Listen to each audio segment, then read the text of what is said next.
Hi, my name is Ola and I'm disabled. I usually film more serious videos, but today I wanted to film something more chill. Also because I was thinking about some things which are considered mostly girly stuff. And of course it's not only girly stuff because a lot of boys and trans people and non-binary people experience that as well. But it's a stereotypical girly stuff.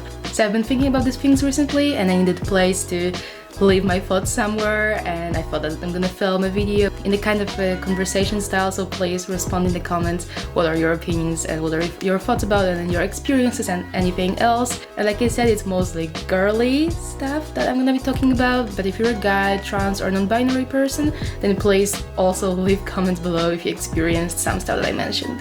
Also, excuse my wet hair, but I've just left the shower. And because I don't want to sit here and just talk to the camera like I always do, because it just feels weird when I'm talking about more casual stuff, I decided I'm gonna have a face mask day. And no one asked me to film this video, but that's why I'm filming it, because I just want to give myself a self-pampering day. So here you are, I hope you're happy.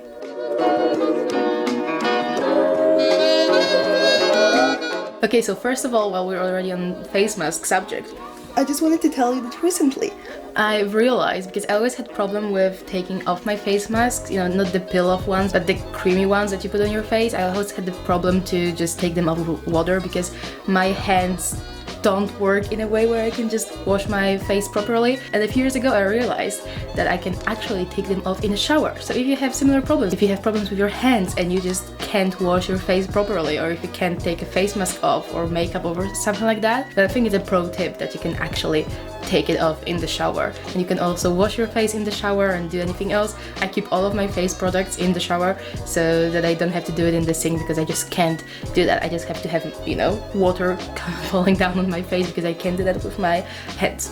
Yeah, so that's it. Okay, so I was thinking recently about disabled girls self-expressing themselves, and I don't know what you think about it. Oh, that's weird. Okay, I don't know what are your experiences about it, but when I was younger, I always felt like, oh, I like these clothes, but I can't wear them because they look bad on me, or something like that. And I sometimes still think like that, and it's the same thing with makeup or with anything really.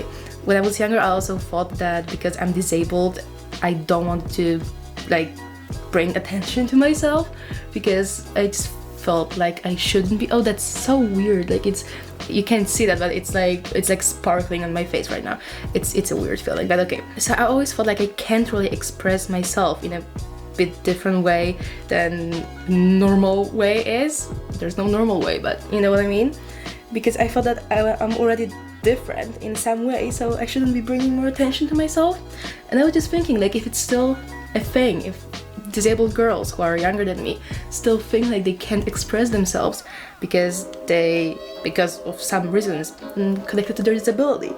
And if you do think that way, then please don't, because that's not a good way of thinking. I still think that way, of course, sometimes, because I think all of us do, but I don't think it's good. It's like disability shouldn't stop you from being yourself. And I'm trying to like express myself now, so when I see a piece of clothing that I really like and I feel like it wouldn't fit me too well because of my disability, I still try it on and buy it if I like it, because I feel like even if my hands look bad in this thing, then if I like it and if I would wear it if I wasn't disabled, then why shouldn't I wear it now? But I remember when I was younger, I never really liked wearing clothes without long sleeves because my hands looked in a certain way, you know. You can see my hands look weird in a way. So I always thought that I shouldn't be wearing short sleeves, well, especially in school or around people who I don't know, because then they can see my hands and then they can just pay attention to my hands, and I shouldn't be bringing more attention to what's not perfect about me. But I just wanted to know what your opinion about it is, and if you had similar experiences, especially when you were younger or even now. And so please let me know in the comments. And I think that can also apply to guys, because why not? Everyone can express themselves. Oh Jesus, I feel so weird. It's like buzzing under my nose. Oh, that's so weird. Okay, that's not good. I don't like it, but okay. Okay, so the next thing, which is kind of, I guess, more girly stuff. I was just thinking, because like, for example, I have really small shoulders and wearing a bra is not comfortable for me at all because the straps are falling off me and other stuff like that. So I was just thinking, like, if you if you're similar to me, if you like have problems wearing a bra or putting on a bra or any other piece of clothing that is considered appropriate in the society, that we have to actually wear it because that's what society wants us to do, then do you still wear it? Like, even if it's not comfortable for you because of your disability, and even if you can't put it on and you need someone else's help to do it, do you still wear it? Or do you just not care about it at all, and do you just decide not to do that? But yeah, like, it's still an issue of self-expressing, I guess, a little bit, of like being afraid of looking different than other people, but we already do look different than other people. So what's your opinion about it? Like, do you ever think about it, or not really? I just don't know if it's just me overthinking things. And another thing, because I guess that a lot of disabled girls have problems with shaving their legs, because I do. Like, I mean, I do it quite quickly because I learned how to do that. I just, if you don't know, if you have problems with that, maybe it's gonna help you, because I just kneel on one knee in the shower, and that way I can reach my legs from both of the sides, and that helps. So maybe it's gonna help you as well. But anyway, I do it quite quickly, but it's still quite an issue. It's not easy for me. I just don't like doing it. I really don't like doing it. So I was just thinking, if you can't shave your legs, do you ask someone to do it for you because you want to, or do you ask someone to do it for you because that's what society expects you to do, or do you just not ask anyone and just have hairy legs and you don't care about anything? So let me know in the comments, because I still don't feel good walking around the city with hairy legs. But I know that I really stopped caring, and if I don't like doing that, then I just don't do that too often. Because even last summer I used to shave my legs like every other day because I felt like I have to, but now I just don't care. Like, if it's a problem for me, if it's difficult for me to do that, then I just don't do that, because why would I? But I was just curious, because I am able to do that, but people who are not able to do that, if you're disabled and you can't do that at all, then what do? Do you still ask someone or not? Just let me know in the comments, because I'm curious. I'm sorry if that's offensive, but I just am curious. Sorry. Okay, the face mask is supposed to stay for like 3 to 5 minutes. I'm gonna set a timer for 4 minutes because that's in the middle. And another thing I was curious about is, what do you do when you have a boyfriend or a girlfriend or a partner?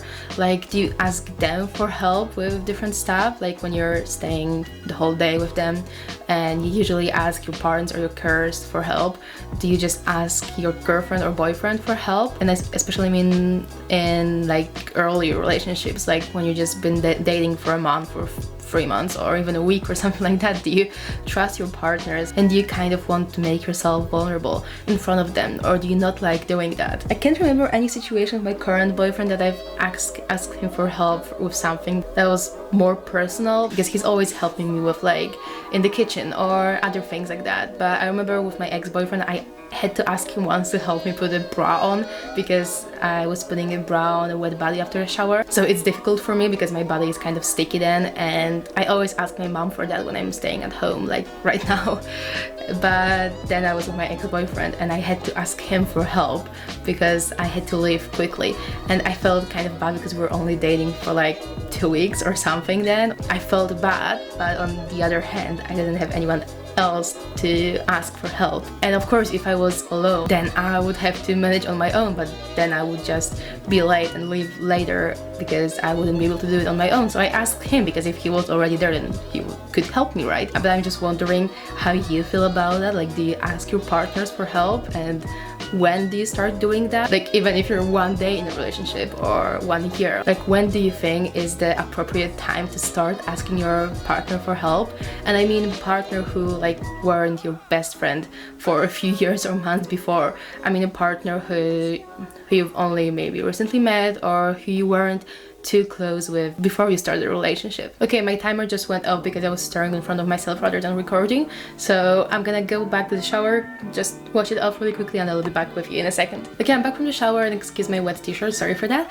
So another thing I wanted to talk to you about, because we're already on the partner subject. When I was younger, I remember being told that it's gonna be more difficult for me to find a partner when I'm disabled, because I'm disabled. And do you feel like it's true? Do you feel like you have more more problems finding a partner just because you're disabled or not. I've never had a boyfriend before I was 20 years old, so I've never had a boyfriend in high school, in middle school, primary school, or anything like that. I had a boyfriend once in kindergarten, but I guess it doesn't count. So I've had my first boyfriend when I was 20 years old, when I was at university. And I think that since I've had my first boyfriend, I stopped thinking that way. I stopped thinking that my disability affects my dating life, because even if I was able-bodied, I wouldn't like to date someone who wouldn't like to date me just because I was disabled, if you know what I mean. So I feel like it doesn't affect me too much in terms of dating life. But how do you feel about it? Like have you ever met someone who told you that, oh, I'm not gonna date you just because you're disabled or something like that? Because if you did, then they're not worth you, of course. But do you feel like if you wouldn't be disabled, then you would be looking for someone else? Like, do you think it doesn't only stop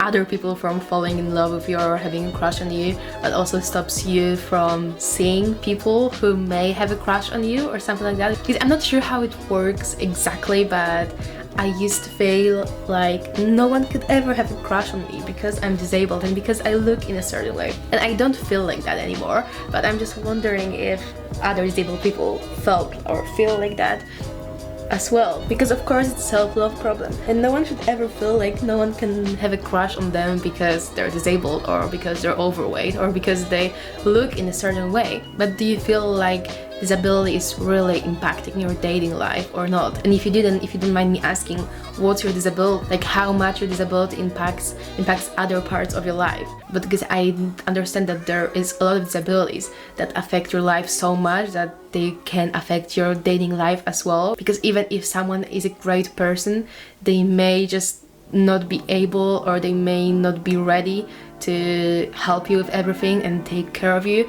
And I understand that. I know it's not cool, and I'm really sorry if you have a disability that impacts your life as much, because mine doesn't, and I still feel like sometimes it may be impacting my dating life. But I just wanted to ask, like, how does your disability impact your sexuality, and how does it impact the way you feel about yourself? I don't know if you have Instagram, but there's a girl called Alex Darcy. I'm gonna put her username here on the screen so that you can check her out, and she's talking a lot about disability and sexuality and how it connects and how it impacts one another. So I'm just curious, do you feel like it's impacting your sexuality and your sex life a lot? Do you feel like you feel less sexy just because you're disabled, or do you feel like other people consider you not sexy just because you're disabled? I literally don't know what I feel about it, because I'm just figuring it out now, I guess.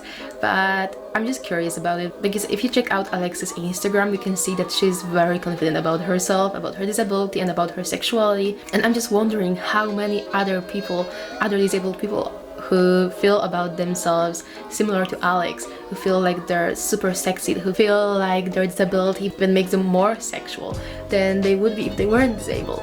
So I'm just wondering how many people actually feel like that, and how many people feel the other way. How many people feel like their disability impacts their sexual life and their sexuality in a negative way. And of course, I know that there is a lot of people who sexualize disabled people, and it's not good either, because in my opinion, disabled people should be seen as sexy and as sexual as able-bodied people are. And I know that different people have different preferences, and I know that different people can like different things and different types of bodies. But I just wanted to mention that I don't support sexualizing disabled people only because they're disabled. It's just weird for me. It's a fetish that I just don't understand. But please, if you feel comfortable sharing that, do let me know in the comments or on my social media, which is Twitter and Instagram. I'm gonna put it right here, what you think about that. And if you know Alex Darcy, then what you think about her activism and her impact on the disability community online. But I also know that disability affects some people's sexual life physically, of course, because sexual life is partially physical, of course. But I've seen a lot of videos of disabled people and read a lot of articles written by disabled people where they say that sometimes when they can perform a sexual activity with their partner, they still can do other things, like even cuddling or brushing each other's hair or other things that are much more intimate for them and for their partners. So if you feel, and again, comfortable enough and confident enough to share things with me and with the world online, then please do let me know what you think about that. Do you feel like disability makes you experience intimacy in other way? Do you feel like because of the fact that you're disabled, you consider other things more or less intimate than others. Okay, so I think that's it for this video. As I said and as the title says, it's a girls talk. So it's not only me talking, but it's also you talking. So if you feel like you have something to share, then please do share that in the comments. Once again, these are my Twitter and Instagram handles, like right here on the screen. So you can check them out. I'm planning to be much more active, especially on Instagram soon, so you can expect more posts from me. And thank you so much for watching. If you enjoyed watching this video, then let me know in the comments, because I feel like I've been filming so many serious videos that I had to film something that is more casual. So if you did enjoy this casual style, then please let me know in the comments, or like this video to show me that you did like it. And of course, subscribe to my channel, because that helps me a lot and that shows me that there's more people who enjoy my content. So thank you so much for watching, and I'll see you next time, which is on Thursday. Thank you so much. Bye!